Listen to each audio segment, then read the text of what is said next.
Party Telugu Desam party రాయలసీమలో horticulture హబ్గా తయారు చేయడం, ఆంధ్రాలో అక్వాకల్చర్ని ప్రోత్సహించడం, అదే మరి గిట్టుబాటు ధర ఒకసారి ఇబ్బందులు వచ్చినా ప్రతి ఒక్క రైతును ఆదుకునే కార్యక్రమాలు చేశాం. ఇటీవల మీరు చూస్తే మిరప రైతులకు ఇబ్బంది వస్తే కేంద్రంతో మాట్లాడాం. ఇంకో పక్క కోకో రైతులకు ఇబ్బంది వస్తే సబ్సిడీ కూడా ఇచ్చి మార్కెట్ ఇంటర్వెన్షన్ చేశాం. ఇంకో పక్కన మీరు చూస్తే ఏదైతే రాయలసీమలో మామిడి రైతులకు ఇబ్బంది వస్తే వాళ్ళ తరపున కూడా చర్యలు తీసుకుంటున్నాం. అంతేకాదు ఇక్కడికి వచ్చినప్పుడు పొగాకు రైతులకు ఇబ్బంది వస్తే వాళ్ళకు కూడా ఇంత రేట్ అని తప్పకుండా ఇవ్వాలని పెట్టుకున్నాం. అన్నదాత 20,000 రూపాయలు ఇస్తా అన్నాం. కేంద్రం ఇచ్చిన 6,000 రూపాయలు కలుపుకొని 20,000 రూపాయలు 3 విడతలుగా రైతుల అకౌంట్లో వేసే బాధ్యత మొదటిది ఈ సంవత్సరమే. కేంద్రం ఎప్పుడు వేస్తే అది ఇప్పుడు వేస్తామని చెప్పి కూడా నేను మీకు తెలియజేస్తున్నా.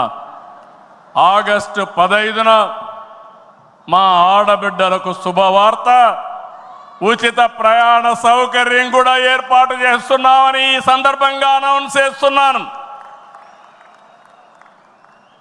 ఇవన్నీ చేస్తూ ఈరోజు మీరు గుర్తుపెట్టుకోవాల్సింది, ఈ మీటింగ్లో చెప్తున్నా, ఎన్నికల ముందు చెప్పాం సంపద సృష్టించాలి, ఆదాయాన్ని పెంచాలి, ఆ ఆదాయాన్ని తిరిగి సంక్షేమానికి ఖర్చు పెట్టాలి, మళ్ళా అభివృద్ధి ఖర్చు పెట్టాలి.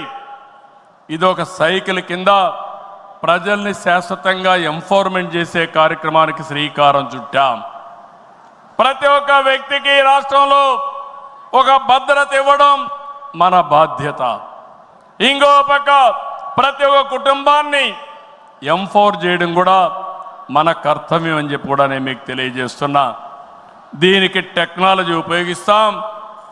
నేను ఇప్పటికే మీరు చూస్తూ ఉంటారు, కడాన మన కార్యకర్తల్ని ఎంపిక చేయాలన్నా, మన నాయకుల్ని పదవులకు పార్టీ పదవుల్లో ప్రభుత్వ పదవుల్లో ఎంపిక చేయాలంటే కార్యకర్తల అభిప్రాయాన్ని, ప్రజల అభిప్రాయాన్ని తీసుకునే ఈ పార్టీ ప్రభుత్వ సర్వీసుల పైన కూడా ఎప్పటికప్పుడు ప్రజాభిప్రాయం సేకరించి ఎవరైనా అధికారులు పనిచేయకపోతే పని చేయించే బాధ్యత, ప్రజల అభిష్టం ప్రకారం పనిచేసే బాధ్యత మనం తీసుకుంటామని మరొకసారి తెలియజేస్తున్నా.